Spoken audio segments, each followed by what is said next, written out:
ሰላም ጤና ይስጥልን የተከበራችሁ ተመልካቾቻችን ከሀገሬ ቴሌቪዥን ሳምንታዊው የስፖርት ፕሮግራማችን ተጀምሯል። የተለያዩ ርዕሰ ጉዳዮች የምናነሳበት ሰዓት ላይ ደርሰናል። ይገደባባይና ቃለ ስላሴ ካሳይ አብረናችሁ ቆይታ ልናደርግ እዚህ ስቱዲዮ ተገኝተናል። ቃል እንዴት ነብይ ያለው እንደኔ ያው ቃል በገባነው መሰረት አርብ ዕለት ስናወራ ነበር ስለ እንግሊዝ ፕሪሚየር ሊግ ምናልባት የሆነ ለውጥ ሊኖር ይችላል ወይ ሁለት ቡድኖች ሊያሸንፉ ይችላሉ መሪዎቹ ካልሆነ ደግሞ አንዱ ነጥብ ሊጥል ይችላል የሚል ሐሳብ ይዘን ነበር። እንዳልነውም እንግዲህ ማንቸስተር ሲቲ ወርቅ የሆነ ሁለት ነጥብ ጥሎ ከአርሰናል ጋር ያለውን የነጥብ ልዩነት ወደ 6 አስፍቷል። በዛ ጉዳይ ላይ እንወያያለን። እንግዲህ ያው ፕሪሚየር ሊጉ በየሳምንቱ እንደዚህ ጠንካራ ሊግ ያስመለከተን ይገኛል። ሳናስበው ግን 20ኛ ሳምንት ላይ ደርሷልና ነገሮች አሁንም ያው አሰልጣኞች ገና ነው ቢሉም አሁን ግን ነገሮች በጣም እየሰፉ እየመጡ ይገኛሉ። በተለይ በማንቸስተር ሲቲ እና በአርሰናል መካከል ያለው የነጥብ ልዩነት ወደ 6 መስፋቱ ብቻ ሳይሆን ከአስቶን ቪላ ጋር በታች ያሉ ቡድኖች ደግሞ ከመሪዎቹ ጋር ያላቸው ነጥብ በጣም ቁልጭ ብሎ እየሰፋ ይገኛል። ስለዚህ ነገሮቹ ከመሪዎች ጋር ቁርኝት መፈጠሩ የእንግሊዝ ፕሪሚየር ሊግን ወዴት ሊያመራው ይችላል? የማንቸስተር ሲቲስ ግስጋሴ ምን ይመስላል? ሲቲ እንግዲህ እንደዋዛ 3 ነጥብ ካገኘ ቆየ። ሁለት ጨዋታ ሙሉ 3 ነጥብ ማግኘት አልቻለም። ሁለቱንም ድሮፕ ማድረግ ይችላል።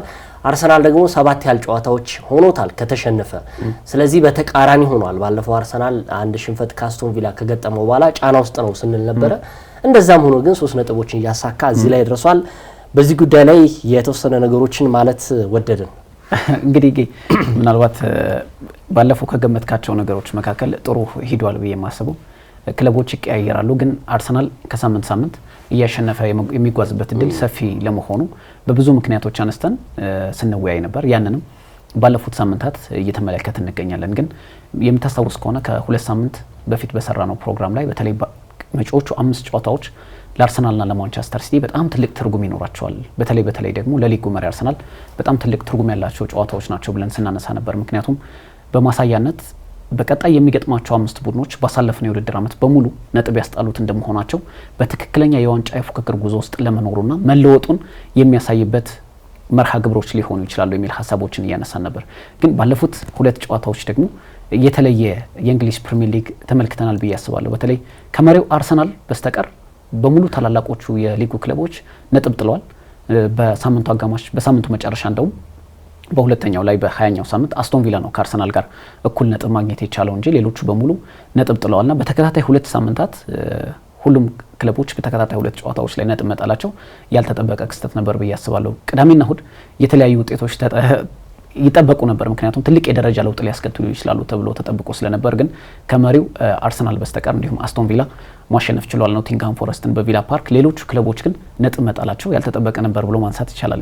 አዎ እንግዲህ ይቅርታ አድርግልኝና ላስተካክለ እዚህ ጋር እንግዲህ ከስም ስያሜ ወይም ደግሞ ታላላቆቹ ከምንላቸው ስም ስያሜ ውጪ እኔ እውነት ለመናገር አርሰናል ነው አሁን ታላቅ የምትለው። ምክንያቱም በርካታ ሳምንታቶችን በወጥነት እየመራ ነው። እንግዲህ 20 ሳምንት ሙሉ እየመራ የሚገኘው አርሰናል ነው። ስለዚህ ታላላቆቹ ቡድኖች በነጥብ የጣሉበት ሳምንት፣ ታላላቆቹ ቡድኖች የተሸነፉበት ሳምንት የምንለው የትኞቹን ነው? አሁን ለምሳሌ በጊዜያዊነት ስታስበው ለምሳሌ አሁን በዚህ በ14 እና 15 ሳምንታት ወዲህ ውስጥ ያሉት ቡድኖችን አስቶን ቪላን ወይም ደግሞ ማንቸስተር ሲቲን ልጨምር ትችላለን። ታላላቅ የሚያስብላቸው ወቅታዊ የማሸነፍ ብቃታቸው ከሆነ ታላላቅ ልንላቸው እንችላለን። ማንቸስተር ሲቲ ታላቅ ቡድን ነው፣ ምንም ጥያቄ የለውም። ግን 3 ነጥብ ካገኘ 2 ሳምንታት አልፈዋል። አንዳንድ 2 ነጥብ ነው ያገኘው በ6 ነጥብ ማግኘት ከሚገባው። ስለዚህ ታላላቆቹ ቡድኖች አልጣሉም። ታላቁ ቡድን እስካሁን አልጣለም ነው የሚለው በፕሪሚየር ሊግ ውስጥ አሁንም ታላቁ ቡድን ልንለው የምንችለው እንደኔ አርሰናል ነው። ምክንያቱም 20 ሳምንትን ያለማቋረጥ ዝቅም ከፍም ሲል 3 ነጥብ ይዟል። አርሰናልን እኔ ስተቸው ምለው ምንድነው ባለፉት በርካታ ሳምንታቶች በተለይ ደግሞ የመጀመሪያዎቹ ሳምንታቶች ውስጥ በጣም አስፈሪው አርሰናል ብዙ ጎሎችን የሚያስቆጥረው ሌሎች ተጫዋቾች ደግሞ መተው ምን ሊያሳዩን ይችላሉ የሚለው አርሰናል አልነበረም ስንል ነበር በርካታ ሳምንታቶች። ከዛ ውጪ ግን እንደዛም ሆኖ ግን አርሰናል እያሸነፈ ነው የሚገኘው። ያችን 3 ነጥብ በሚገባ ይዟታል። በተለይ ደግሞ የምታስታውስ ከሆነ በዚህ የውድድር ዓመት ላይ 2 ጊዜ ነው ነጥብ የጣለው አቻ የወጣው። ከዛ በተረፈ 3 ጨዋታዎች ተሸንፏል አርሰናል። ግን ሲሸነፍ ከታች የሚከተሉት ቡድኖች ደግሞ መጣንል ብለው አልቀለበሱትም። የሚገርም ነገር ሲቲ የሁለት ነጥብ ልዩነት አሁን ደግሞ አሰፋውና 6 ነጥብ ልዩነት ይላል። አሁንም እኔ በእንግሊዝ ፕሪሚየር ሊግ ታላላቆቹ ከምለው በላይ ታላቁ አርሰናል እስካሁን ነጥብ አልጣለም። ምክንያቱም ወቅታዊ ብቃቱን በመመዘን ነው ታላቁ አርሰናል። በስም ስያሜ ስትለው ማንቸስተር ሲቲ ለበርካታ ዓመታቶች ውስጥ በእንግሊዝ ፕሪሚየር ሊግ ላይ ዶሚኔት ያደረገ። ከዛ በተረፈ ስም ከሰጣቸው ማንቸስተር ዩናይትድ ታላቅ ቡድን ነው፣ ቼልሲ ታላቅ ቡድን ነው፣ ሊቨርፑል ታላቅ ቡድን ነው። ግን ያሉት መቀመቅ ውስጥ ናቸው፣ ታች ነው ወርዶ የተቀመጡት። ስለዚህ በወቅታዊ ብቃት ታላላቆቹ ቡድኖች ምናልባት በተለምዶ ቶፕ 6 ተብሎ ስለሚጠሩ ለምሳሌ ቶፕ 6 እኔ ይቅርታና ቶፕ 6 ምናልባት ፉክክሩ ሊሆን ይችላል። ፉክክሩ ግን ታላቅነትን ልታመጣው አችልም። ወጥ አሁን እንግሊዝ ፕሪሚየር ሊግ ላይ ቶፕ 6 የምትለው ቡድን መለየት አቅቶናል። አሁን የትኛው ቡድን ማንቸስተር ዩናይትድ ቶፕ 6 አልነበረም አይደለም። አሁን 5ኛ ደረጃ ላይ መቀመጡን ሊቨርፑል ቀድሞታል። ቼልሲ ደግሞ ታች ነው ያለው። ሶ እንደዛ ከሆነ ታላላቆቹ ሳይሆን እኔ ታላቅ የምለው ወቅታዊ ብቃቱን ስታየው በቃ ታላላቆቹ ይቅርና ለኔ ታላቁ አርሰናል ነጥብ አልጣለም። ሌሎቹ ግን ከታች ያሉት ብሮች ነጥብ ጥለዋል ነው። ኤኒሃው የበርንማውዝንና የአርሰናልን ጨዋታ እንመልከት። ቪታሊቲ ላይ ባለፈው አመት እንግዲህ ሁለቱንም ያስጣለው በርንማውዝ ቀደም እንደተጠቀስከው አርሰናል በምን መልኩ ተሻሽሎ እንደመጣ እያንዳንዱ ባለፈው ሳሊባም ሲናገር የነበረው ከባለፈው አመት የተሻለው ነገር ቢያንስ ተጫውተን የምንሸነፍ ቡድን ነበርን በርካታ አመታቶች ላይ። አሁን ግን ተጫውተንም ሳንጫወትም 3 ነጥብ ይዘን የምንወጣ ካምናው ከካቻምናው የተሻለ ቡድን ገንብተናል። የስነ ልቦናም የልምድ የምትለው ነገር አርሰናል የተሻለ ቡድን ሆኗል ዘንድሮ። አሁን አምና ድሮፕ ያደረጋቸው ነጥቦች በማይገባ ቡድኖች ከሜዳው ላይም ከሜዳው ውጪ የምታደርግ ዘንድሮ ግን በትኩረት በጥንቃቄ እንደውም አስቶን ቪላ አመለጠው ይበቀለዋል የሚባለው በኤምሬትስ ብቻ ሳይሆን በቪላ ፓርክ ነበረ።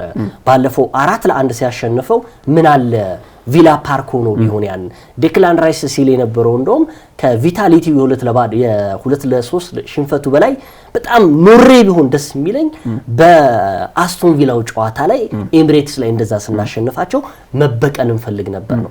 ስለዚህ አርሰናል አምና የሚያሸንፉትን አምና ነጥብ የሚያስጥሉትን ቡድኖች በስነ ስርዓት ይዞ 3 ነጥብ እያገኘባቸው ነው። የቅዳሜ ምሽቱ ጨዋታ እንግዲህ በሁለት መልክ ማየት ይችላል አርሰናልን። አንደኛው ከረፍት በፊት ነገሮችን ጨርሶ ይወጣል የምትለው አርሰናል ነበረ። ከረፍት በኋላ ደግሞ የተቆጠረበት ጎል ላይ ዋጋ ላይ ያስከፍል ነው እንዴ ብለህ የምታስበው ሁለት አይነት ሐሳብ ያለበት አርሰናል ነበረ። እንግዲህ በስተት የገባችው የገብርኤል ማጋሌሽ ጎል እኔ ለአርሰናል ወይም ደግሞ ለዛች 3 ነጥብ ማስጣል አይደለም፣ ደህንነቱ ለልጁ ነበር። ስነ ልቦና ግን በጣም ምን ያህል በዲሲፕሊን የታነጸ ከዛ በተረፈ ደግሞ እግር ኳስን ጠንቅቆ የሚያውቅ ስነ ልቦና በደንብ የተላበሰ ተከላካይ መኖሩ ገብርኤል ማጋሌሽ ራሱ ጎል አስቆጥሮ ራሱ ላይ ማለት ይቻላል እንግዲህ ስተት ነበረ ምን ያህል ፊል እንዳደረገና እንግዲህ ሳሊባም ከዛ በተረፈ ዴክላን ራይስም መታው የሆነ ነገር ሲሉት ነበረ። ለዛ ሁሉ አልተበገረም። እኔ ከሆኑ ሰዎች ጋር ነበር ኳስ ያዩ የነበሩት እውነት ለመናገር ዴክላን ራይስ ማን ነው ገብርኤል ማጋሌሽ ያስቆጠራል አንድ እኩል የሚሆኑት በሱ ጎል ነው ስለ እውነት ነው ማለት ስናገር ነበርና በደቂቃዎች ልዩነት ማስቆጠሩ በጣም ገርሞኛል። ያ ደግሞ ስነ ልቦና ነው። ሌሎች ተከላካዮች ላይ ጎል አስቆጥረው ቢሆን ምን አይነት ስሜት ነበር የሚሰማቸው?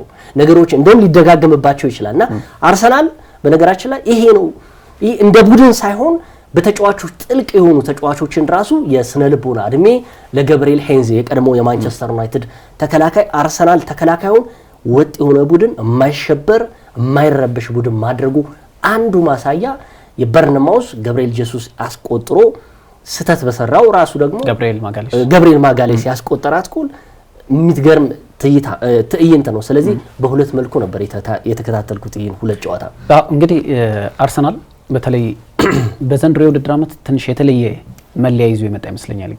የትኛውንም ያጫወት አቀራረብ መንገዶችን የሚያሸንፍ ቡድን ሆኗል። ለምሳሌ አካላዊ ጥንካሬን ወይ ደግሞ በጣም ፍትጊያ የበዛባቸው ጨዋታዎችን የሚያሸንፍ ቡድን ሆኗል። እግር ኳስን መሰረት አድርገው የሚመጡ ቡድኖችን እያሸነፈ ይገኛል።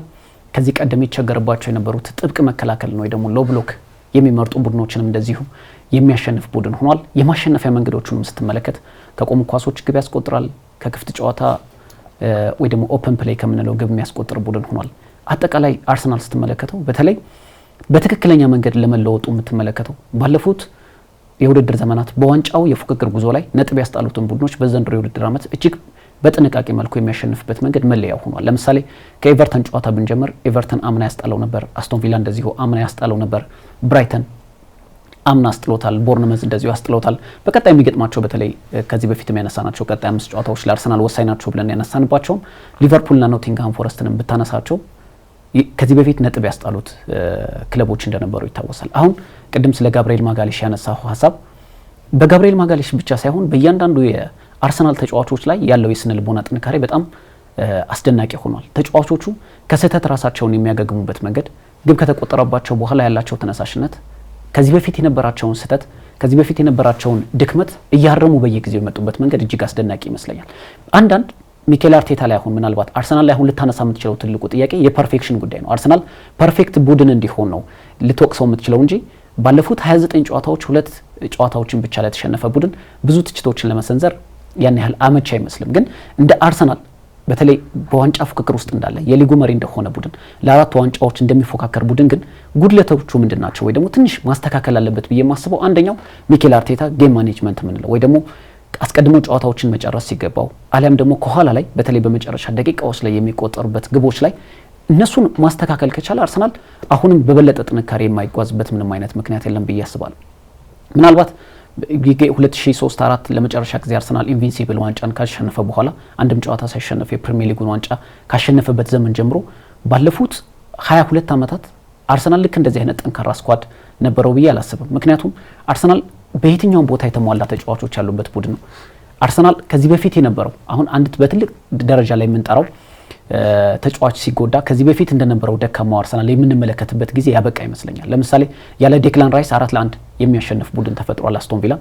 ዴክላን ራይስም ተካቶ ደግሞ ማሸነፍ የሚችልን ቡድን የትኛውም በቡድን ውስጥ ስም ያለው ተጫዋች አሁን ቢጎል በአርሰናል ስብስብ ውስጥ እሱን መተካት የሚችል ተጫዋች እንዳለ በክረምቱ የዝውውር መስኮት ቡድኑን ያጠናከሩበት መንገድ እውነተኛ የዋንጫ ተፋላሚ ሊያደርጋቸው ይችላል ብዬ አስባለሁ። ምክንያቱም በተደጋጋሚ ስትመለከተው ፔፕ ጓርዲዮላ ካላቸው አስደናቂ የማሰልጠን ብቃት አቅም በጣም ታክቲሻን ከመሆናቸው በላይ ስኳዳቸው በጣም ጥልቅና ሰፊ መሆኑ ባለፉት ዓመታት የእንግሊዝ እግር ኳስን እንዲቆጣጠሩ አድርጓቸዋልና አርሰናልም ባለፉት ዓመታት ሲያስቆጨው የነበረው ባለፉት ዓመታት ወሳኝ ተጫዋቾቹን ባጣ ቁጥር ነጥብ የሚያንጠባጥበው አርሰናል የሚሸበረው አርሰናል አሁን ልንመለከት አንችልም። ምክንያቱም አሁን በስኳድ ደረጃ ረገድ በጣም የተሟላ ሆኗልና ያ ደግሞ በዋንጫ ፉክክር ጉዞ ላይ የተጫዋቾች በደንብ በስኳድ ውስጥ ጥልቀት ያለው ወይ ደግሞ ሰፊ ተጫዋቾች በቡድን ውስጥ መያዝ ምን ያህል ሊጠቅመው እንደሚችል ከሳምንት ሳምንት አርሰናልን እየተመለከትን እንገኛለን። አርሰናል በጣም ወሳኝ መርሃ ግብር የተባለ ነው ወደ ቦርንመዝ ወደ ቪታሊቲ ስቴዲየም አቅንቶ ቦርንመዝን የገጠመው ግን ተመልክተው ከሆነ ቡካዮ ሳካን ቤንች ላይ የምንመለከትበት ጊዜ ደርሰናል። ምክንያቱም ቡካዮ ሳካ አይነኬ ከሆኑ ተጫዋቾች መካከል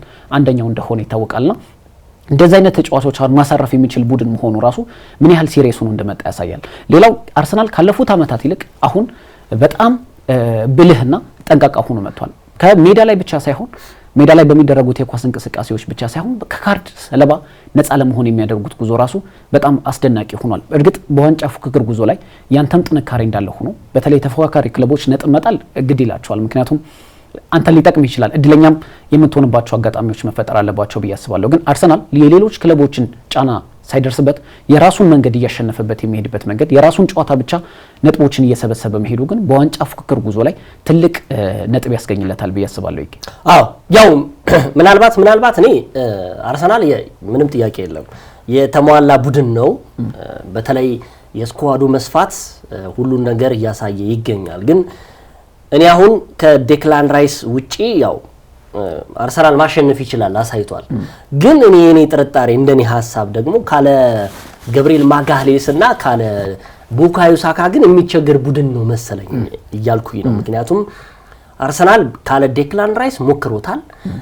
አርሰናል ያለ ማርቲኔሊ ሞክሮታል፣ ተሳክቶለታል። ወጣም ወረደም ቲምበርል ተካው ይችላል በዛ አይነት ነገር ውስጥ ግን የሁለቱ ቡድኖች የሁለቱ ተጫዋቾች ግን አለመኖር አርሰናልን ትንሽ ያስቸግረዋል ብዬ ገምታለሁ። ምክንያቱም ገብርኤል ማጋሌስ ባለፉት ሳምንታት በተጎዳበት ጊዜ አርሰናል ምን ያህል ሰፈር እንዳደረገ አይተናል። ገብርኤል ማጋሌስ ደግሞ ተቀይሮ የመጀመሪያ ጨዋታውን ተቀይሮ ገብቶ ከዛ በአስቶን ቪላ የመጀመሪያ ጨዋታ ላይ ጎል ማስቆጠሩ ከዛም ደግሞ ትናንትናም እንደዚህ በነገራችን ላይ ቁጥራዊ መረጃዎች እንደሚያመለክቱት ተከላካይ ተጫዋች ሆኖ በእንግሊዝ ፕሪሚየር ሊግ 20 ጎሎችን ያስቆጠረ የመጀመሪያው ተጫዋች ነው ገብርኤል ማጋሌስ የአርሰናል ተጫዋች። የሚገርም ነው ይሄ ራሱ ታሪኩ ራሱ። በስፔን ላ ሊጋ ሰርጂዮ ራሞስ ጎሎችን እንደሚያስቆጥረው ሁሉ ይህ ተጫዋችም ጎል በማስቆጠር በእንግሊዝ ፕሪሚየር ሊግ ታሪክ የመጀመሪያው ተጫዋች ነው። 20 ጎሎችን አስቆጥሯል። ከዛ በተረፈ ግን ይህ ተጫዋች ከመከላከልም በላይ ጎል ማስቆጠርም ይችላል። ከዛስ የቲም ስፕሪቱ ስነልቦ ነው። ዊሊያም ሳሊባ ከሄንኬፔ እና ከዚህ እንደዚሁም ከሞስኬራ ጋር ከምታደርገው በላይ በጣም ኮምፎርታብል ሆኖ የሚጫወተው ከሱ ጋር ነው። ስተቶች አይኖሩም። ምክንያቱም ስተቶች የሚኖሩ እነሱን ሲጠብቅ ይሆናል ስተት ሊሰራ የሚችለው። ስለዚህ የገብርኤል ማጋሌስ አለመኖር ግን ቅድም እንዳልከው ሁለቱን ሲንግል አውት አድርጌ ሳውጣ ሳካንና ገብርኤል ማጋሌስን ትንሽ ሊቸገር ይችላል። ሌሎች ግን ሮቴት ብታደርጋቸውም ኖርማሊ አርሰናል ከማሸነፍ ወደ ኋላ አይልም። ማሳያ ነው። ሌላው የቡካዮ ሳካ እሱ ከገባ በኋላ እኮ ነው አይደል መምራት የጀመረው አርሰናልም እኮ እንደውም የሁለተኛው የዴክላን ራይስ ጎል እኮ የሱ አሲስት ናት እኮ ወዲያው ተቀይሮ በገባ አጋጣሚ ውስጥ ነው። ስለዚህ ቡካዮ ሳካ የማይነካ ነው የምንለውም በምክንያት ነው። ስለዚህ አርሰናል የትኛውንም ተጫዋች አድርጎ ሮቴት አድርጎ ቢገባ ምንም ጥያቄ የለም የማሸነፍ እድል ነው። ከሁለቱ ግን ትንሽ ሊያስቸግር ይችላል። ማሳያም ስለሆነ ቁጥራዊ መረጃዎችም እንደሚያሳዩ ነው። ከዛ በተረፈ አርሰናል አሁን እንግዲህ አጥቂ ጎል ካስቆጠረ በርከት ያሉ ሳምንታቶች እየተቆጠሩ ነው። አጥቂ ስለህ ባለፈው አስቶን ቪላ ላይ ገብርኤል ጄሱስ አስቆጥሯል፣ ችግር የለውም። ግን የመሃል ሜዳ ተጫዋቾች ናቸው ጎል እያስቆጠሩ የሚገኙት። አሁን በፊት ተከላካዮች ነበሩ ጎል የሚያስቆጥሩት። ለምሳሌ አርሰናል በዚህ ሳምንት አስቶን ቪላን እንደዚሁም ደግሞ በርንማውዝን ሲያሸንፍ 7 ያህል ጎሎችን አስቆጥሯል። ከሰባቱ ጎሎች የፊት መስመር አጥቂዎች ስንት ጎል አስቆጠሩ ስትል ደካማ ነው፣ አነስተኛ ነው የሚሆነው። ለምሳሌ የበርንማውዝ ጨዋታ ላይ አንድም አጥቂ አላስቆጠረም። ሁለቱም አንዱ በተከላካይ አንዱ ደግሞ በመሃል ሜዳ ተጫዋቹ ዴክላን ራይስ ነው። እንደዚሁም ገብርኤል ማጋሌስ ነው ያስቆጠረው። የአስቶን ቪላንም ስታይ ደግሞ እንደዚሁ ነው። በተመሳሳይ 3ም በሚባል 4ም በሚባል ደረጃ እንግዲህ ተቀይሮ የገባው ገብርኤል ጄሱስ ነው እንጂ 3ቱም በአማካይና በተከላካይ የተቆጠሩ ጎሎች ናቸው። ስለዚህ ትሮሳርድ ምናልባት አንድ ትሮሳርድ አለው የፊት መስመር ግን አጥቂ እንደው ይሄ 9 ቁጥር አጥቂ ያምምለ ገብርኤል ጄሱስ አጥቂ ነው እና እውነት ለመናገር የዩኬሬሽ ጉዳይም ሲነሳ በርንማውዝ ላይ በጣም ትልቅ የሚባል ስራ ነው የሰራው። በነገራችን ላይ በጣም ትልቅ የሚባል ስራ ቁጥራዊ መረጃዎችን ስትመለከታቸው ከረፍት በፊት የነበረው 2 ኦር 1 አንግል መልሶበታል ሁላ እኮ አይደለ። በጣም ጥሩ ሙከራዎችን ሞክሯል። ግን እኔ የምጠብቀው ግን እንደው 1 ወር ቢፈጅበት ነው ከዚህ በኋላ እያልኩ ነው። ዩኬሬሽ አርሰናል ላይ ጎል ለማስቆጠር ያንን ዩኬሬሽን ለማምጣት ግን 1 ወር ሊፈጅበት ይችላል። ከዛም ሊያንስ ይችላል። ግን ጎል ማስቆጠር ከጀመረ ግን ብዙ ጎሎች ያስቆጥራል ብዬ ገምታለሁ እና እስከዛሬ ስንለው የነበረውትን መነሳሻው በደንብ አድርጌ የበርንማውዝን ጨዋታ ስለተመለከትኩት ምን ያህል ወደፊት እሱን ተከትለው የሚመጡ ተከላካዮች ምን ያህል ስህተት እንደሚሰሩ በዛ ስህተት መሃል ደግሞ የአርሰናል ተጫዋቾች ጎል እንደሚያስቆጥሩ። ስለዚህ የአንበሳውን ድርሻ የሚወጣው ዩኬሬሽ ነው። ግን አንዴ ጎል ማስቆጠር ከቻለ ቀጣይነት ይኖረዋል ብዬ ገምታለሁ። ከዛ በተረፈ ግን አሁን ማጠያየቁ ጉዳይ ከአርሰናል የተከላካይ መስመር ተጫዋችና የመሃል ሜዳ ተጫዋቾች ውጪ የፊት መስመር ተጫዋቾችም ጎል ማስቆጠር አለባቸው። ምክንያቱም አንድ ቡድን የተሟላ ነው የምትለው በተለይ ፊት ማለት እኮ ከፊት ጎል የሚያስቆጥር ነው አይደል? እነዛ ኮንትሪቢዩት ካላረጉ ደግሞ ሊቸገሩ ይችላሉ። ስለዚህ ሁሉን ነገር ጥለ ደግሞ ወደ ተከላካይ ወደ ደግሞ መሃል ሜዳ ላይ የሚጫወቱ ተጫዋቾች ጎል ያስቆጥሩልኛል ማለት ደግሞ ዘበት ነው የሚሆነው። ጊዜ ከጣለ ደግሞ ከባድ ነው የሚሆነውና የአርሰናል አሁን ትንሽ ችግር ሊሆንበት የሚችለው የፊት መስመር ተጫዋቾቹ ጎል ቶሎ ማምረት ይገባቸዋል። ከዛ ውጪ ግን አርሰናል አሁንም ወጣ ወረደም ተቸግሮም ቢሆን 90 ደቂቃ እየተመራም ቢሆን 3 ነጥቧን ግን ወደ ኋላ አይልም ብዬ ገምታለሁ። አይሰጥም በምን ታምር። አርሰናል በብዙ መልኩ የምታነሳለት በርካታ ጥንካሬዎች ያሉት ቡድን ነው። ምናልባት ይህ ጌም ለምሳሌ በፊት መስመር በኩል ብለህ የምታነሳቸው እንከኖች ቡድኑን ወደ ፐርፌክሽን ለማምጣት ይመስለኛል። ምክንያቱም በዋንጫ የፉክክር ጉዞ ላይ ለሚገኝ ቡድን እያንዳንዱ ተጫዋች የሚኖረው ሚና በጉልህ የሚታይ መሆን አለበት። በተለይ የፊት መስመር ተጫዋቾች ግብ አስቆጠሩ ቁጥር የቡድኑ በራስ መተማመንም ከፍ እያለ እንደሚመጣ ምንም ማሳያ የለው። ምክንያቱም ተከላካዮች የመጀመሪያ ስራቸው መከላከል ነው። ተጨማሪ ደግሞ ግብ ያስቆጠሩ ደግሞ የበለጠ አድቫንቴጅ ይኖረዋል። ስለዚህ እነዚህ ተከላካዮች ግብ በማያስቆጥሩበት ጊዜ የፊት መስመር ተጫዋቾቹ በግብ እንቅስቃሴ ላይ በግብ ተሳትፎ ላይ የሚኖራቸው እገዛ ለቡድኑ ውጤት ማማር ትልቅ ስኬት ይኖራል። ያ ለምሳሌ የጌ ካነሳበት ሀሳብ የበለጠ ለማጠናከር ያህል ባለፉት ዓመታት የእንግሊዝ ፕሪሚየር ሊግን ዋንጫ ያሸነፉት ቡድኖች ብንመለከት የ20 እና የ30 ጎሎች አጥቂዎች ነበሯቸው። አምና መሐመድ ሳላህ ሊቨርፑል ዋንጫ እንዲያሸንፍ 29 ያህል የፕሪሚየር ሊግ ጎሎችን ማስቆጠር ችሎ ነበር። ከዛ በፊት የነበሩት የኤርሊንግ ሃላንድ በተከታታይ የእንግሊዝ ፕሪሚየር ሊግ ወርቅ ጫማ ያሸነፈበት አጋጣሚ በማንቸስተር ሲቲ የዋንጫ ጉዞ ላይ በጉልህ የሚታይ ሚና ነበረው። ስለዚህ በአርሰናል በፊት መስመር በኩል ያሉ ተጫዋቾች ወደ ግብ አስቆጣሪነት የሚመጡ ከሆነ ቡድኑን የበለጠ ጠንካራ እንደሚያደርገው ምንም ጥያቄ የለውም። ቪክቶር ዮኬሬሽ እውነት ለመናገር አርሰናል ባለፉት ዓመታት የዮኬሬሽ አይነት አጥቂ አልነበረውም ብለን ማንሳት እንችላለን። ለምሳሌ ብዙ ጊዜ ብለነዋል። አሰልጣኝ ሚኬል አርቴታ ላይ በጣም ትልቅ ጥያቄ ነበረኝ። ትልቅ ጥያቄ የነበረው ምንድነው እውን አሰልጣኝ ሚኬል አርቴታ ያጥቂ ወዳጅ ናቸው ወይ? ምክንያቱም ባለፉት 5 ዓመታት በነበረው ጉዟቸው ውስጥ ለመጨረሻ ጊዜ አጥቂ የነበራቸው ተፈጥሯዊ 9 ቁጥር አጥቂ የነበራቸው ፒየር ኤሜሪክ ኦባሜያንግ ብቻ ነበር። በወቅቱ የኤፍኤ ካፕ ዋንጫ አሸንፈዋል ብለን በተደጋጋሚ እናነሳለን። ከዛ በኋላ ግን የመጡ ተጫዋቾችም ስትመለከት በርካታ የቡድኑን ዲፓርትመንት ሲያጠናክሩ የፊት መስመር አጥቂው ላይ ችላ ያሉበት አጋጣሚ ነበር። አብዛኞቹ ተጫዋቾች የመጡት ፎልስ ናይን ናቸው። ካይ ሃቨርትስን ብናየው ፎልስ ናይን ነው። ከዛ በፊት የመጣው ጋብሪኤል ጄሱስን ብናየው ተፈጥሯዊ አጥቂ የምንለው 9 ቁጥር አይደለም። ምክንያቱም በማንቸስተር ሲቲ የነበረውን ጊዜ በማስታወስ ማለት ነው። አሁን ግን ቪክቶር ዮኬሬሽ ከመጣ በኋላ ቡድኑ በጣም በብዙ መልኩ በተለይ የፊት መስመሩ ላይ ይሄ ተጫዋች በምናውቀው ልክ በስፖርቲንግ ሊዝበን በደመቀው ልክ ግቦችን እያስቆጠረ አይደለም። ግን በፊት መስመር እንቅስቃሴው ላይ ተከላካዮችን የሚያሸብርበት መንገድ ግን ለሌሎች የአርሰናል ተጫዋቾች ነፃ ቦታ እንዲያገኙ ግን እየረዳቸው ይገኛል። ለምሳሌ ቅድም እንዳነሳው ዴክላን ራይስ ያስቆጠረውን ጎል ስትመለከት 3-4 ተከላካዮችን እንዴት ከቨር አድርጎ ሸፍኖ ዴክላን ራይስ በነፃነት ያንን ኳስ እንዳገኘው ተመልክተናል። የምታስታውስ ከሆነ ማርቲን ዙቢሜንዲ ኤምሬትስ ላይ ባስቆጠረው ግብ ላይ ዮኬሬሽ እና ኤዝሪ ኮንሳን እንዴት አድርጎ ቦታ ሰብስቦ እንዳመቻቸለት እንዴት ይዟቸው እንደሄደ ተመልክተናል። ያ በዛን ጊዜ ነፃ የነበረው ማርቲን ዙቢሜንዲ በቀላሉ ግብ እንዲያስቆጥር አድርጎታልና ተጫዋቹ በፊት መስመር በኩል ላይ ያለው ንቃት በጣም ጥሩ ይመስለኛል። እርግጥ ተጫዋቹ ወደ ግብ ማስቆጠር በሚመጣበት ወቅት የበለጠ በራስ መተማመኑ ከፍ እንደሚል ይሰማኛል። ግን አርሰናል እስካልተሸነፈ ድረስ ብዙም ችግር ያለው አይመስለኝም። ይሄ በእርግጥ ተጫዋቹ እንዳለው ፕሮፋይል ብዙ ጎሎችን ማስቆጠር ይጠበቅበታል። አርሰናል የሚያመጣው ጎሎችን እንዲያስቆጥር ነው። ግን አርሰናል ላይ አሁን እንደውም ብዙ ጊዜ እናነሳዋለን፣ አንድ ቡድን ላይ ችግር ሲጠፋ ከዚህ በፊት ቡካዮ ሳካ ከራስ ወዳድነት ጋር በተያያዘ በርካታ ጥያቄዎች የእንግሊዝ ሚዲያዎች ያነሱ ነበር። አሁን ደግሞ አሰልጣኝ ሚኬል አርቴታ ላይ በጣም በርካታ ጥያቄዎች እያነሱ ያሉት ኤዜን እድል እየሰጠው አይደለም በሚል ነው። አንድ ቡድን ላይ ምንም አይነት እንከን ካላገኘ የቡድኑ ሊረብሹ የሚችሉ ነገሮችን ማውጣት የተለመደ ነው በእንግሊዝ። ኤዜ በነገራችን ላይ ባለፉት 4 ጨዋታዎች ላይ ምንም አይነት ደቂቃ አላገኘም። እኔ ግን በእኔ ምልከታ አሰልጣኝ ሚኬል አርቴታ ልክ ናቸው ብዬ አስባለሁ። ለምሳሌ እኔ በግል የኤዜ በጣም ፋን ነኝ። ፕሪሚየር ሊግ ውስጥ ከተመለከትኳቸው ከሚያዝናኑኝ ተጫዋቾች መካከል ኤዜ አንደኛው ነው። ግን ባለፉት 4 ጨዋታዎች ላይ የነበሩትን ጨዋታዎች ምን አይነት መልክ ነበራቸው ብሎ ግን ማንሳት አስፈላጊ ይመስለኛል። ለምሳሌ አርሰናል ባለፉት 4 ጨዋታዎችን የገጠማቸው እነማን ነው? ኤቨርተን፣ ከዛ በኋላ አስቶን ቪላ፣ ብራይተን እና ቦርንመዝ። እነዚህ ክለቦች በጣም ጉልበትን አመዝነው የሚጫወቱ ቡድኖች ናቸው። ምናልባት በልዩነት ከብራይተን ውጭ ብራይተን ሞር ፎከሳቸው ኳስን መሰረት አድርገው ስለሚጫወቱ፣ የአስቶን ቪላ ተጫዋቾች ምን ያህል በጉልበት የታጀቡ ተጫዋቾች እንደሆኑ በተለይ የአማካይ ስፍራ ተጫዋቾቹ በጉልህ ይታያል። የኤቨርተን ተጫዋቾች በግልጽ የሚታይ ነው። ቦርንመዝም እንደዚሁ ማንሳት እንችላለን። ስለዚህ አካላዊ ጥንካሬያቸው የተሻለ የሆኑና ወርክ ሬታቸው በጣም ሀይ የሆኑ ተጫዋቾች ለአሰልጣኝ ሚኬል አርቴታ ያስፈልጉ ነበር።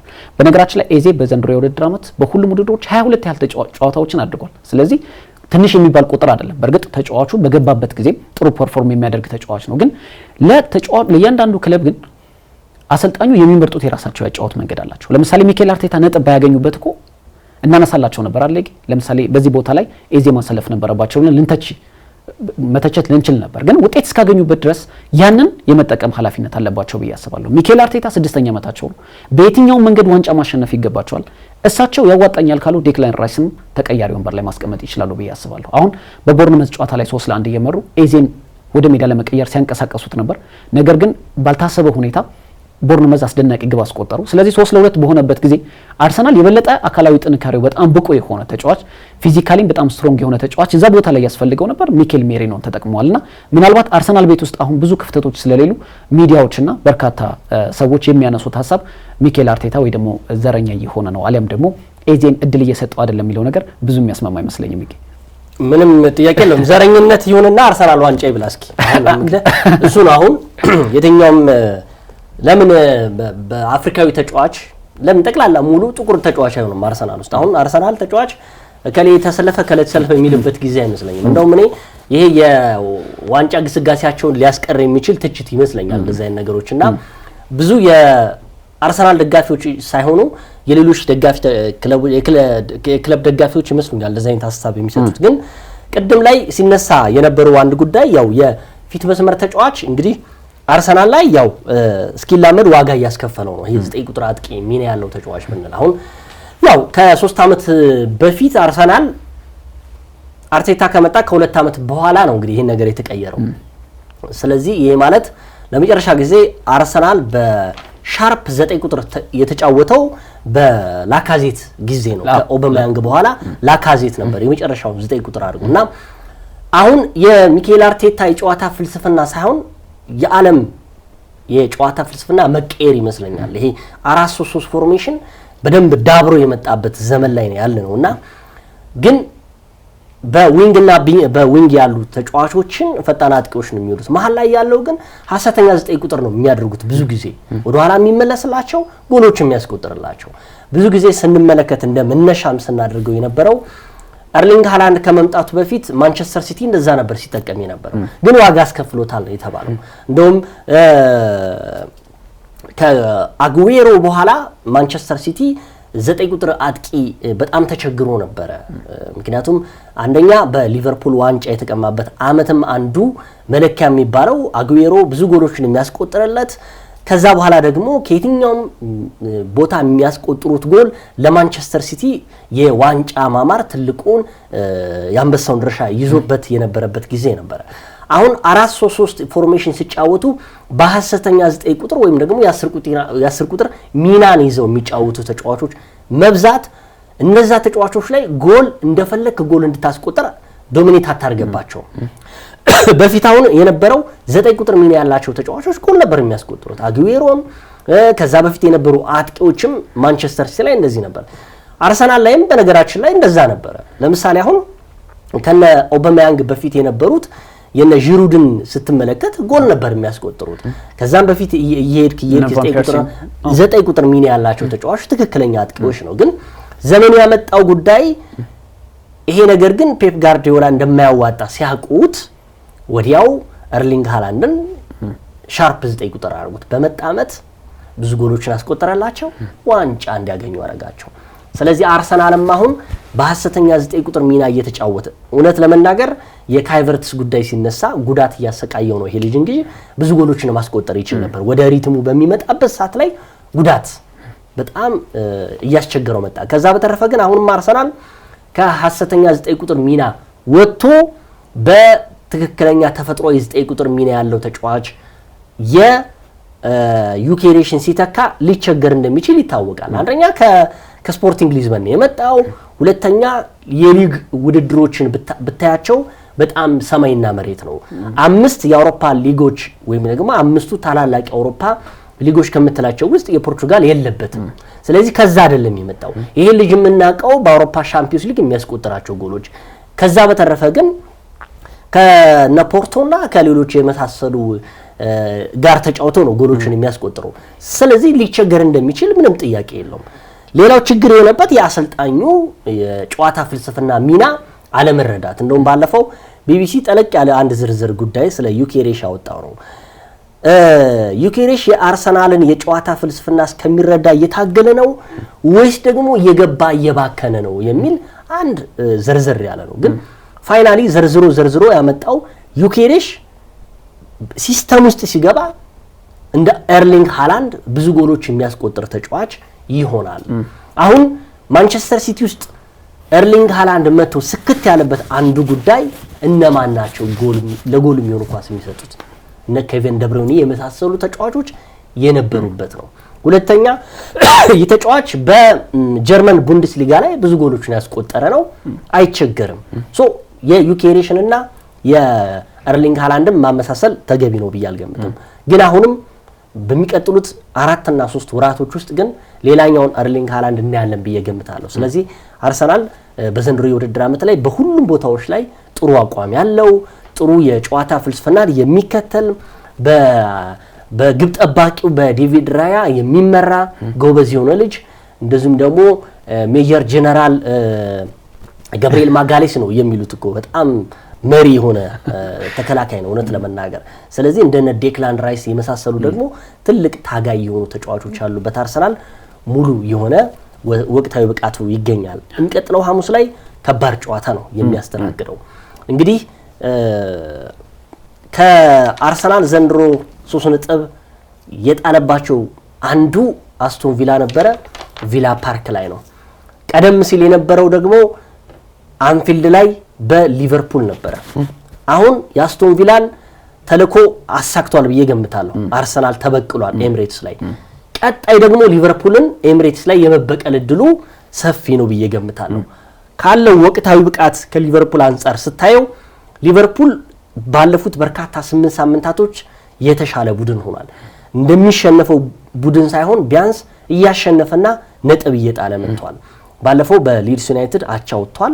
አሁን ደግሞ ከትናንትና ከፉልሃም ጋር 2 አቻ የወጣበትን መርሃ ግብር እናስታውሳለን። ቢሆንም ግን ሊቨርፑል የሚሸነፍ ቡድን አይደለም፣ እየጠነከረ የመጣ ቡድን ነው። ግን አርሰናል አሁን የማሸነፍ እድሉ ለአርሰናል ተሰጥቷል። ምክንያቱም እንደባለፈው ጠንካራው ሊቨርፑል አለመሆኑ ከዛም በተረፈ የአርሰናል ዘንድሮ ቅድም ስናነሳው የነበረው ይሄ አምና ያሸነፈውን አምና ነጥብ ያስጣለውን በሜዳው ላይ ደግሞ ያሸነፈው ቡድን ሜዳው ላይ ያመጣ የሚገርፍ ቡድን አርሰናል ስለሆነ ሊቨርፑልን ይበቀላል ብዬ ገምታለሁ። አሁን በምርጥ አቋም ላይ ናቸው። በምርጥ ስነ ልቦና ላይ ያሉ ተጫዋቾች ስላሉበት አርሰናል የሐሙሱ ጨዋታ አይ ቲንክ ኦሊቨር ቴይለር መሰሉኝ የሚመሩትና በጣም ምርጥ ጨዋታ ነው። 5 ሰዓት ላይ ምሽት የሚደረገው እሱም ወሳኝ መርሃ ግብር ነው የሚሆነው። ባሳለፍነው የውድድር ዓመት ያሸነፉት ቡድኖች በዘንድሮም ያሸነፉትን ቡድኖች አርሰናል መልሶ ማሸነፉ በትክክለኛ ጥንካሬ ላይ እንዳለ ማሳያ ነው ስንል ነበር። በዘንድሮ የውድድር ዓመት አርሰናልን ካሸነፉ 2 ቡድኖች መካከል ሊቨርፑል አንደኛው ነው። በእርግጥ በመጀመሪያዎቹ ሳምንታት ሊቨርፑልም ጥሩ በነበረበት ወቅት ያሸነፈው ጊዜ እንደነበር ይታወሳል። እርግጥ በጣም ዶሚኔት አድርጎ ያሸነፈው ጨዋታ አልነበረም፣ ግን ሊቨርፑል በጣም ወሳኝ የተባለ ጨዋታ ያሸነፈበት ነበር። በጨዋታው ላይ ተቆጥሮ ውጭ የሆነ ኳስ ተቆጥሯል ብዬ አስባለሁ። ምክንያቱም ምንም ልታደርገው አትችልም። በተለይ የዶሚኒክ ሶቦዝ ላይ አስደናቂ የቅጣት ምትግብ ከዴቪድ ራህም አቅም በላይ የነበረበት አጋጣሚ ነበር። ባለፈው ስናነሳ ነበር ይገኝ እንደዚሁ እያወራን ሚኬል አርቴታ በጣም የበቀል ሰው ነው። ይሄ ባለፉት ዓመታት ተመልክተናል ብዬ አስባለሁ። ለምሳሌ ሚኬል አርቴታ ባለፉት ዓመታት ቡድኑን እያደራጀ በነበረበት ወቅት በጣም ያሰቃዩትን ቡድኖች በቅርብ ዓመታት በደንብ አድርጎ አሸንፏቸዋል ብዬ አስባለሁ። ለምሳሌ አምና ማንቸስተር ሲቲን 5-1 ያሸነፈበት ሁነት በጣም አስደናቂ ነበር። ከዛ በፊት በሚኬል አርቴታ ምን ያህል በፔፕ ጓርዲዮላ ምን ያህል እንደተሰቃየ የተመለከትንበት ጊዜ ነበር። ባየር ሙኒክ አርሰናልን በጣም ያሰቃየው ቡድን ነበር። በዘንድሮ የውድድር ዓመት በተሻለ ጥንካሬ መጥቶ እንግዲህ ኤምሬትስ ላይ ያውም አንድም ጨዋታ ሳይሸንፍ በተጓዘበት ጊዜ አግኝቶት 3-1 ያሸነፈበት አጋጣሚ በልዩነት እናነሳለን። አስቶን ቪላን እንደዚሁ እናንሳ። አምና በጣም ያስቸገረው ቡድን ነበር። በዘንድሮ የውድድር ዓመት ከሳምንታት በፊት ቪላ ፓርክ ላይ 2-1 አሸንፎት ነበር። በመልሱ ጨዋታ ደግሞ ኤምሬትስ ላይ 4-1 አሸንፎታል። ሚኬል አርቴታ ጊዜዎችንና ቀኖችን የሚጠብቅ አሰልጣኝ ነው ብዬ አስባለሁ። በተለይ ለሁሉም ክለቦች በተለይ ደግሞ በደንብ ላሸነፉት ቡድኖች በደንብ የሚዘጋጅ አሰልጣኝ እንደሆነ ባለፉት ጊዜያት ተመልክተናል። በዘንድሮ የውድድር ዓመት ደግሞ እያደረገ ያለውን እንቅስቃሴ ለዚህ ማሳያ ይመስለኛል። ሊቨርፑል ባለፉት ጊዜያት የነበረው ሊቨርፑል አይደለም። ቅድም እንደገለጽከው በጣም መሻሻሎችን እያሳየ የመጣ ቡድን ነው። እርግጥ ከኋላ የሚቆጠሩበት ጎሎች ቡድኑ አሁንም ዋጋ እያስከፈለው ይገኛል። ምክንያቱም በአርሰናልና በሊቨርፑል መካከል ያለው የነጥብ ልዩነት 14 ያህል ደርሷል። ይህ ታላቅ እንደሆነው ሊቨርፑል የአምና ሻምፒዮን እንደሆነ ቡድን በክረምቱ የዝውውር መስኮት ከ430 ሚሊዮን ፓውንድ በላይ ወጪ እንዳደረገ ቡድን የማይጠበቅ ነው። ምክንያቱም በትልቅ ደረጃ ለትልልቅ ዋንጫዎች የታጨ ቡድን ስለሆነ እንደውም ትላንት ሊቨርፑል አማካይ አሌክሲስ ማካሊስተር ሙሉ በሙሉ ከዋንጫ ፉክክሩ ወጥተናል ሲል ተናግሯል። እርግጥ በሂሳባዊ ስሌት አሁንም ገና በርካታ ሳምንታት ይቀራሉ፣ 18 ሳምንታት ይቀራሉ። ግን ለአርሰናል 16 ሳምንታት ነው የሚቀሩት፣ ምክንያቱም የ6 ነጥብ ልዩነት በተከታዮቹ መካከል ስላለ። ግን ሊቨርፑልና የአርሰናል ጨዋታ በጣም ትልቅ ትርጉም ይኖረዋል። አንደኛ አርሰናል በትክክለኛ አሁንም የለውጥ ጎዳና ትክክለኛ የዋንጫ ቡድን እንደሆነ የሚያሳይበት ነው። ሌላው ደግሞ አስቀድሞ የሚጫወተው ማንቸስተር ሲቲ ነው ተከታዩ። ስለዚህ ማንቸስተር ሲቲ በተቃራኒው ባሳለፍነው ሳምንት እንደተመለከትነው ሳይሆን አርሰናል ላይ ምናልባት ጫና ፈጥሮ ሊገባበት የሚችልበት አጋጣሚ በእጁ ላይ ይገኛል። ስለዚህ አርሰናል ሊቨርፑልን ማሸነፍ ማለት በዋንጫ ፉክክር ጉዞ ላይ ሊቨርፑልን ማሸነፍ ምን ያህል ትርጉም እንዳለው ይታወቃል። እርግጥ ጨዋታው ኤምሬትስ መሆኑ ለአርሰናል ትልቅ አድቫንቴጅ ሊኖረው ይችላል። ግን ካላቸው ወቅታዊ ሁኔታ ስትነሳ ካላቸው ግስጋሴ ስትነሳ ምናልባት አርሰናል የተሻለ እድል አለው ብለን እናስባለን። ግን ከሳምንት ሳምንት ስትመለከተው አሁን የፕሪሚየር ሊጉ ጉዞ የትኛውም ቡድን ተገማች ሊሆን አልቻለም። ምክንያቱም ባለፉት 2 ጨዋታዎች እንኳን ከአርሰናል ውጭ ሁሉም ክለቦች ነጥብ የጣሉበት እንደነበር ስለሚታወስና ምናልባት ምን ሊጠበቅ ይችላል የሚለው ነገር በጉጉት የሚጠበቅ ቢሆንም አርሰናል ግን እጅግ አጥብቆ ይፈልገዋል። ሊቨርፑል በአውሮፓ ቻምፒየንስ ሊግ ለሚያደርገው ጉዞ ወሳኝ ነጥብ ለማግኘት ወደ ኤምሬትስ የሚያቀና ቢሆንም አርሰናል ግን አሁንም በትክክለኛ የዋንጫ የፉክክር ጉዞ ውስጥ እየተጓዘ ለመሆኑ ግን የሚያሳይበት መርሃ ግብር ይመስለኛል። የምሽቱን የ5 ሰዓቱን ጨዋታ አንቶኒ ቴይለር ናቸው የሚመሩት። ምናልባት ያው የቀደመው መርሃ ግብር ላይ እውነት ለመናገር ጎሉ ሳይሆን የ90 ደቂቃ ጨዋታው 3 ነጥብ የሚፈልገው ምንም ጥያቄ የለም። ጎሉ በምንም ገባ 1 ለባዶ አሸንፎ 3 ነጥብ ከአርሰናል ወስዶበታል። ሊቨርፑል ግን ትልቁ የነበረው በተለይ የአሰልጣኝ ሚኬል አርቴታ ትልቅ ትችት ያስተናገደበት ጨዋታ ይመስለኛል። አርሰናል ፈሪ አድርጎት ነበር ያን ጨዋታ። አሰልጣኝ ሚኬል አርቴታ ያንን ጨዋታ ማጥቃት ይችሉ ነበረ፣ ግን ሲከላከሉ ሰንብተው ከዛ በተረፈ ደግሞ በጣም ፈሪ የሆነ ቡድን ነበር ይዘው የገቡት ብለው መጨረሻ ደቂቃ ላይ በተቆጠረበት ጎል ነው እንግዲህ አርሰናል 1 ለባዶ የተሸነፈው። ግን በዛን ዘመን ደግሞ አርሰናል ከበርካታ ሳምንታቶች በኋላ ነው ሊቨርፑልን እዛው አንፊልድ ላይ ያገኘው። አርሰናል ከዛ በፊት እንግዲህ ብዙ ጎሎችን የሚያስቆጥር ቡድን ነበረ። ከዛ በኋላ ከሊቨርፑልም ጨዋታ በኋላ ደግሞ ብዙ ጎሎችን እያስቆጠረ ማሸነፍ ችሏል። ግን የዛች ጨዋታ ቅጽበት ግን ለአሰልጣኝ ሚኬል አርቴታ ትልቅ ትችት ያስተናገዱበት ጨዋታ ነበረ። ሰዓታችን እየተጠናቀቀ ስለሆነ ምናልባት የቼልሲንና የማንቸስተር ሲቲን ጨዋታ እንመልከት። እንግዲህ ኢታር ላይ የተደረገው የትናንትና ምሽቱ ጨዋታ በብዙ ነገሮች ማየት እንችላለን። በጣም ፈዛዛ የነበረ ጨዋታ ነው። መጨረሻ ላይ እንግዲህ 2 ጎሎች መቆጠራቸው ነው። ምክንያቱም ከረፍት በፊት የነበረው ቼልሲ እኔ እውነት ለመናገር አድመው ነው እንደ የተጫወቱት የምልበትም አጋጣሚ ላይ አየሁት።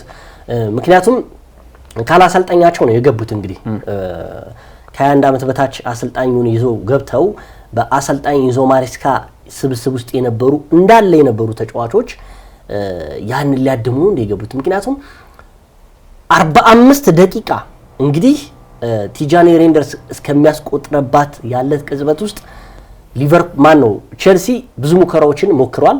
ግን የሚሞክራቸው ሙከራዎች ይሄ አንድ ብሔራዊ ቡድን በአፍሪካ ዋንጫም በዓለም ዋንጫም በአውሮፓ ዋንጫም ሊሆን ይችላል የሆነም ቡድን ነጥብ ሊያስጥል ወይም ፈልጎ የሚጫወተው የሚያልዝ ካቅም በታች የሆነ ጨዋታ ነው ለኔ የተመለከትኩትና በኋላም ሳየው ተመሳሳይ እሳቤ ነው ብዙ ሰዎች የነበራቸውና ከ45 ደቂቃ በፊት ጎሎችን ማስቆጠር ይችል ነበር በእርግጠኝነት። በተለይ ኮል ፓልመር ከረፍት ላይ ነው ስናወራ የነበረው በጣም ከአቅም በታች የሆነ ጨዋታ ነበር ሲመለከት የነበረው። እንደውም ይሄ ልጅ ወደ ሲቲ ይዞት ሄደው ነው እንዴ ዝም ብለው ጠርተውት ስንል ነበር አይደል? የድሮ ቡድን ሊገጥም ስለሆነ ወይ ሰላም ብለሃቸው ትመጣለህ ምናምን።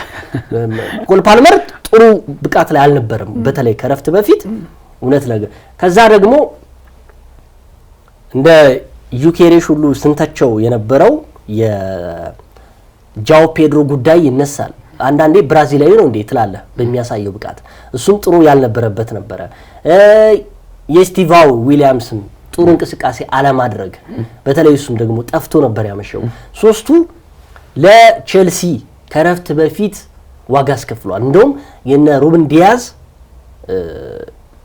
እነሱን መከላከል ሳይሆን የማጥቃት ሐሳቢውን ላይ ይዘው ነበር ወደፊት ሲሄዱ የነበሩት።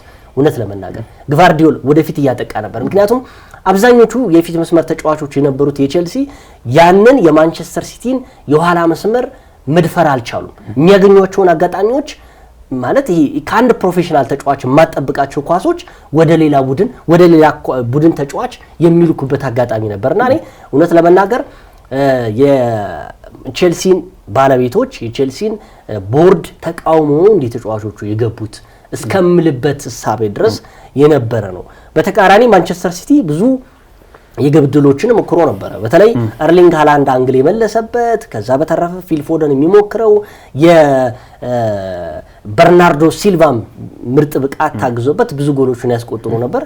የማታ ግን ያው ቼልሲ በኢንዞ ፈርናንዴስ ባስቆጠራት ጎል ወርቃማ የሆነ ድል ለአርሰናል በተለይ አርሰናል ጎረቤቱ ጠቅሞታል ብዬ ገምታለሁ። ትናንትና ጎረቤት ከሆኑ ቆይተዋል። በነገራችን ላይ በተጫዋች ስለሚሆን ብዙ ጊዜ ይላለው የአርሰናልና ቼልሲ የደርቢነት ስሜት ከቅርብ ዓመታት ወዲህ በጣም እየጠፋ መጥቷል ብዬ ከማሰባቸው ምክንያቶች አንደኛው በርካታ ተጫዋቾች እንደፈለጉ መለዋወጣቸው በደርቢነት ያለው ስሜት እንዲቀዛቀዝ አድርጎታል የሚሉ በርካታ ሰዎች የሚያነሱትን ሀሳብ እኔም መስማማበታለሁ። ምክንያቱም ለምሳሌ ከቶተናም ወደ አርሰናል ተጫዋቾች ብዙ ጊዜ ሲሄዱ አትመለከትም፣ ከቶተናም ወደ ቼልሲ ተጫዋቾች እንደዚሁ ሲሄዱ አትመለከትም እና በአርሰናልና በቼልሲ መካከል እውነት ለመናገር ጥሩ ግንኙነት አለ ከጨዋታው ውጭ ባለው ሁኔታ ማለት ነው።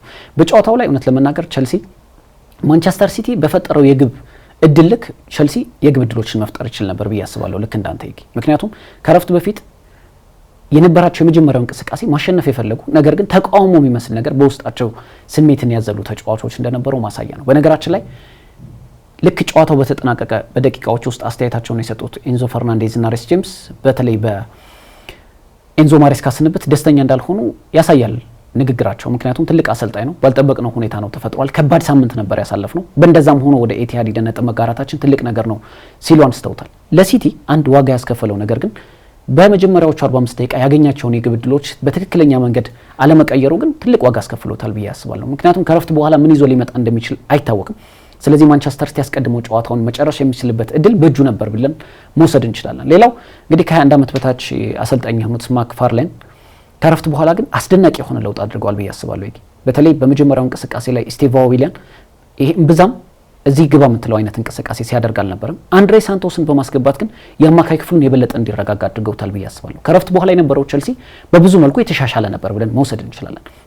በኋላ ላይ እንደውም እኔ ኮል ፓልመር ሜዳ ላይ ብዙ መቆየት አልነበረበትም ብዬ ከማስባቸው ተጫዋቾች ኮል ፓልመርና ፔድሮ ኔቶ ነበሩ። ምክንያቱም ፔድሮ ኔቶ ያገኛቸውን የግብ ዕድሎች በሙሉ የቼልሲ ደጋፊዎች እዛው ኤቲሃድ ላይ የነበሩት ራሱ ቁጣቸውን ሲገልጹበት የነበረበት አጋጣሚ በጉልህ ስለታየ ኮል ፓልመርም በመናቀው ልክ ፐርፎርም ሲያደርግ የነበረ ተጫዋች አልነበረም። የሲቲ ተጫዋቾች ባለፉት ጨዋታዎች ላይ በተለይ ጉልበታቸውን በጣም እንደጨረሱ ያሳብቅባቸው ነበር። ምክንያቱም ስታዲየም ኦፍ ላይት ላይ በጣም ተፈትነው ነው የመጡት በሰንደርላንድ ምንም ግብ ባላስቆጠሩበት ጨዋታ ላይ። ስለዚህ ተጫዋቾቹ የድካም ስሜት አይነት እንደነበረባቸው አካላዊ ብቃታቸው ትክክል እንዳልነበር አብዛኞቹ ተጫዋቾች መመልከት ትችላለን። ለዛም ነው በጨዋታው መገባደጃ ላይ ነጆሽኮ ቫርዲዮል ሩበን ዲያዝ በጉዳት ከሜዳ ያወጡትና አብዛኞቹ ተጫዋቾች አካላዊ ብቃታቸው ላይ ትንሽ ጥያቄ ያስነሳል። ምክንያቱም ራያን ቸርኪና ፊል ፎደንም በሚገባው ልክ ፐርፎርም አድርገዋል ተብሎ አይጠበቅም። ሌላው ኤርሊንግ ሃላንድ ሶስተኛ ጨዋታው ነው ግብ ካላስቆጠረ። በውድድር ዓመቱ 19 ያህል ጎሎችን ለማንቸስተር ሲቲ ያስቆጥሯል። ስለዚህ ባለፉት 3 ጨዋታዎች ላይ ግብ አለማስቆጠሩ ማንቸስተር ሲቲን የበለጠ ጎድቶታል ብዬ አስባለሁ። ከዚህ በፊት ስናነሳው እንደነበረው ቡድኑ የኤርሊንግ ሃላንድ ጥገኛ መሆን የለበትም። ሃላንድ በማያስቆጥርበት ጊዜ እነ ራያን ቸርኪ ፊል ፎደን ወደ ጥሩ ብቃት መምጣታቸው ቡድኑን ያግዛል ብለን ስናነሳ ነበር። ግን በአጋጣሚ ሆኖ ደግሞ ራያን ቸርኪና ፊል ፎደን ባለፉት 2 ጨዋታዎች ላይ ግብ አለማስቆጠራቸው የኤርሊንግ ሃላንድ ግብ አለማስቆጠር ጋር ተዳምሮ ቡድኑን የበለጠ ጎድቶታል ብዬ አስባለሁ። ሌላው በተጫዋቾች ውስጥ በጣም ትልቅ እርግጠኝነት ይታይ ነበር። በማንቸስተር ሲቲ ተጫዋቾች ሰንደርላንድም ጨዋታ ላይ ስታዲየም ኦፍ ላይት የነበረው ተመልክተ ከሆነ እንደሚያሸንፉ በጣም ተማምነው ነው ወደ ሜዳ እየገቡ ያሉት። በእርግጥ አርሰናል ላይ ጫና ለመፍጠር የነበራቸውን ርቀት 2 ነጥብ ነበር። ባለፉት 2 ተከታታይ ጨዋታዎች ነጥብ ጥለው ነው ነጥብ ወደ 6 የሰፋውና በተጫዋቾች ያለው እርግጠኝነትም ዋጋ እንዲያስከፍሉ አድርጓቸዋል። ለቼልሲ የሰጡት ግምት በጣም ያነሰ ነበር ብዬ አስባለሁ። ቼልሲ ከረፍት በኋላ ላይ የፈጠራቸው የግብ ዕድሎች አልተጠቀመም እንጂ ከዛ በላይም ግብ የሚያስቆጥርበት እድል ነበራቸው። የጂቫን ልጁ ዶናሩማ አስደናቂ ብቃት ነበር። ለቼልሲ ግን የትናንቱ ውጤት በጣም ያስፈልገው ነበር። አንደኛ ነገር ከነበሩበት ከባድ ስሜት ለመውጣት፣ ሁለተኛ ነገር ደግሞ ቼልሲ ዛ ሜዳ ውስጥ ነጥብ ማግኘቱ በአውሮፓ ሻምፒዮንስ ሊግ ለሚያደርገው ፉክክር ደግሞ በትልቅ ደረጃ ሊያግዘው ይችላል ተብሎ ይጠበቃል።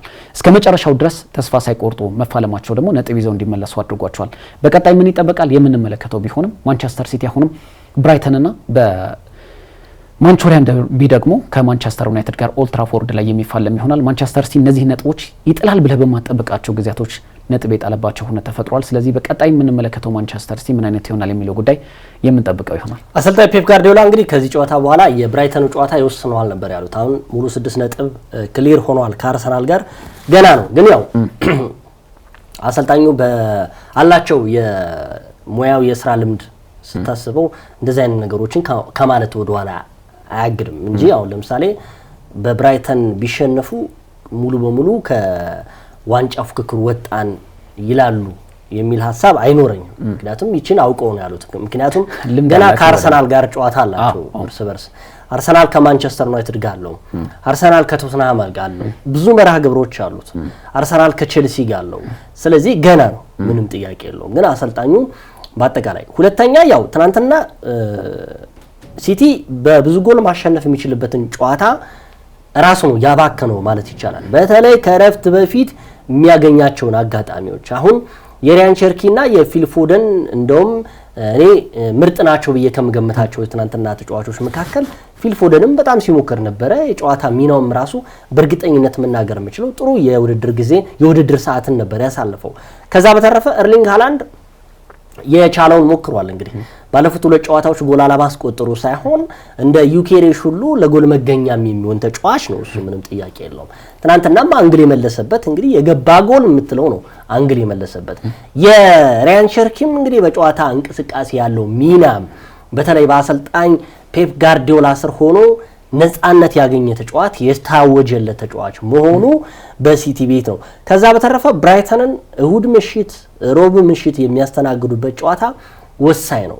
ከሜዳቸው ውጪ ተጉዞ የሚያደርጉት በጣም ከባድ ይመስለኛል። ምክንያቱም 4:30 ላይ የሚደረግ ነው ከብራይተን ጋር የሚያደርጉት ጨዋታ። ከዛ ውጪ ኢታር ላይ ነው ኢታር ላይ ይደግሙታል። ኢታር ላይ የሚደረግ ነው። ከዛ በተረፈ የማንቹሪያን ደርቢ አለ። እንግዲህ ሁለቱ የ6 ነጥብ ጨዋታ ላይ የሚደረጉት መርሃ ግብሮች ለማንቸስተር ሲቲ እጅግ ወሳኝ ነው ብዬ ገምታለሁ። አርሰናል ደግሞ የማንቸስተር ሲቲንና የብራይተንን ጨዋታ አይቶ ነው ሐሙስ ኤሚሬትስ ላይ ሊቨርፑልን የሚያስተናግደው። ስለዚህ ከዚህ ቀደም ማንቸስተር ሲቲ የአርሰናልን ጨዋታ አይቶ እንደሚገባ ሁሉ አሁን ላይ ደግሞ ሲቲም ከተጫወተ በኋላ አርሰናል ምን ያህል አሁን በብራይተን ከተሸነፈ የ9 ነጥብ ልዩነት ኖሮት በብራይተን አቻ ከሆነ የ7 ነጥብ ልዩነት ኖሮ እንደዚሁም ደግሞ ካሸነፈ ደግሞ እንደለመደው የ3 ነጥብ ይዞ አርሰናል እስከሚጫወት ያማል አርሰናል ከመምራት ወደ ኋላ አይልም። ምክንያቱም የ3 ነጥብ ጋፕ ስለሚኖረው ሳይጫወት በፊት አርሰናል። በአጠቃላይ እንግዲህ የዚህ ሳምንት ወሳኝ ጨዋታዎች ወሳኝ መርሃ ግብሮች እነዚህ ናቸው። አስቶን ቪላ ግን አሁንም መረሳት የሌለበት ቡድን ነው። በጎል ልዩነት ነው 3ኛ ላይ የተቀመጠው በኩል ነጥብ ከማንቸስተር ሲቲ ጋር አለ። በቀጣይ እንግዲህ አስቶን ቪላም ወሳኝ መርሃ ግብር ይኖረዋል። እንግዲህ እሱም ከክሪስታል ፓላስ ጋር በሰለርት ፓርክ የሚያደርገው ጨዋታ ወሳኝ ጨዋታ ነው ብዬ ገምታለሁ። በአጠቃላይ የሳምንቱ ወሳኝ ጨዋታዎች እነዚህን ይመስላሉ። እንግዲህ በአጠቃላይ ሁሉንም አንስተናቸዋል። ግን ለማንቸስተር ሲቲ ምናልባት ካነሳ ነው አይቀር ከነጥብ መጣሉ በላይ ትንሽ ደጋፊዎቹን የሚያሳስበው ጉዳይ የሚመስለኝ የተጫዋቾቹ ጉዳት ነው። ሲቲ እንግዲህ በዘንድሮ የውድድር ዓመት እንደምትመለከተው ካለው ጥንካሬም በላይ በተለይ ግብ የሚቆጠርበት ቡድን ሆኗል። ለምሳሌ በውድድር ዓመቱ 18 ጎሎች ተቆጥረውበታል። 14 አርሰናል ተቆጥሮበታል። ከአርሰናል በ4 ጎሎች ከፍ ብሎ የተቆጠረበት ቡድን ነው። እንደዛም ሆኖ ጂያንሉጂ ዶናሩማ 8 ያህል ደግሞ ጨዋታዎች ላይ መረቡን ሳያስደፍር የወጣበት አጋጣሚ አለ። በቀሪዎቹ ጨዋታዎች ነው ይህን ያክል ጎል የተቆጠረበትና በዚህ ሂደት ውስጥ ደግሞ የቫርዲዮልና የሩበን ዲያዝ ጉዳት አሰልጣኝ ፔፕ ጓርዲዮላም በግልጽ እስካሁን ክለቡ ይፋ ያደረገው ነገር የለም። ነገር ግን ጉዳታቸው ቀላል አይመስለኝም ሲሉ ተናግረዋልና ትላንትም እነዚህ ተጫዋቾች ከወጡ በኋላ ነው እንግዲህ ምን ያህል እንደተቸገረ የተመለከትነው እና ታናኬና ኩሳኖቭ የተመለከትናቸውና ለማንቸስተር ሲቲ እነዚህ ተጫዋቾች መመለስ ደግሞ በቡድን ውስጥ ትልቅ ነጥብ ይኖረዋል ብዬ አስባለሁ። ስለዚህ እነዚህ ተጫዋቾች ከሜዳ የሚርቁ ከሆነ ለማንቸስተር ሲቲ በጣም ትልቅ አደጋ ሊይዞ ይችላል ብዬ አስባለሁ። ሌላው ግን ቅድም ያነሳው ሀሳብ ምናልባት ሳላነሳው ማለፍ ከሌለብኝ አሰልጣኝ ፔፕ ጓርዲዮላ በእንደዚህ አይነት ርቀት በዋንጫ ፉክክር ውስጥ በርካታ ጊዜ ተመልክተናቸዋልና በጣም ልምድ ያላቸው አሰልጣኝ ናቸው። ስለዚህ በቀጣይም ለሚፈጠሩት ነገሮች የዚህ ሰውዬ ስነ ልቦና በጣም ከፍ ያለ መሆኑ አሁንም የነጥብ ልዩነቱ ለማንቸስተር ሲቲ በጣም እንደ ትልቅ አድርጎ ይመለከተዋል የሚል እምነት የለኝም። ግን በቀጣይ የሚደረጉት እያንዳንዱ ጨዋታዎች ግን ማንቸስተር ሲቲ ማሸነፍ የግድ ይልበታል። ምክንያቱም ያለው የነጥብ ልዩነት ለማጥበብ አስቶን ቪላ እንዳልከው እንግዲህ አሁንም በዋንጫ ፉክክር ውስጥ የሚገኝ ሌላኛው ክለብ። ያው የስነ ልቦና ጉዳይ ሲነሳ አሁንም እኔ የማላምንባቸው ምንድነው ሁለቱም ተጫዋቾች ራሱ ለብራይተን ባይደርሱም ለማንቹሪያን ደርቢ ይደርሳሉ ብዬ ገምታለሁ። ምክንያቱም አንዱ የስነ ልቦና ጫና ራሱ ተጫዋቾቹ የተጎዱ ብለው ላይጎዱም ይችላሉ፣ በዚህ ደረጃ ላይጎዱም ይችላሉ። ኤኒሃው ዛሬ ሁለቱም የጨዋታ በፊት ምርመራ ይደረግላቸዋል። በቀጣይ የምንመለከተው ይሆናል። ይገደባባይና ቃለስላሴ ካሳይ አብረናችሁ ቆይታ አደረግን ከመላው ስቱዲዮ አዘጋጆች ጋር። በሚቀጥለው ሳምንት በሌላ ርዕሰ ጉዳይ እንገናኛለን። እስከ ሳምንት መልካም ሳምንት ይሁንላችሁ።